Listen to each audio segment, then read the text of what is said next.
menene so menene so kawai kai da ganin mace ba ka sani ba ko matar aure ce ko budurwa kawai ka tare ta. Na gano sunan gayan nan, sunansa Taylor, dan yankin su sarki Jarmai. Wasan zai mai kyau, da neman mutum na ganshi a kusa da ni.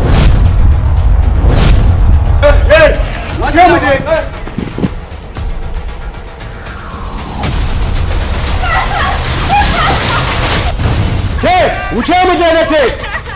Idan ɗaya sai ɗauke ke tafi da ita daga nan wajen. Kai! Mu yaran su kofiyan ne!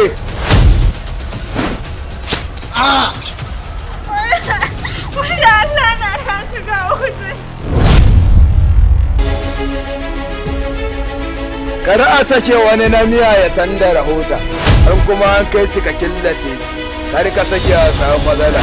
Wai a wani area suke ne ba a san area bane mu je mu yi kun karfin ba su kai ne.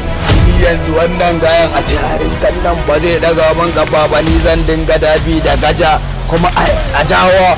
To na rantse da Allah ce gannan in bayo sai na kashe sewa. menene so menene so menene so ya zo muku da abubuwa na ban mamaki tare da al'ajabi a cikinsa. Turka shi soyayyar gaskiya ce ko kuma soyayyar dole a tsakanin Tiger tare da Scorpion. Wanda ya dauki nauyin wannan shiri Ibrahim Ib Show, mataimakin mai bada umarni Zaradin M Adam tare da Abalan Kauri. Labari, tsarawa, bada umarni Real A Hafson. Jalil Gora Entertainment Nigeria Limited sun zo muku da wani sabon labarin soyayya mai kunshe da sarƙaƙiya.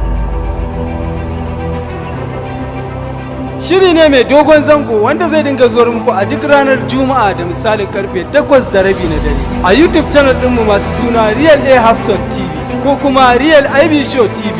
Kar ku manta ku danna mana subscribe sannan ku danna alamar ƙararrawa ta yadda za ku dinga gani da zarar mun ɗora menene so.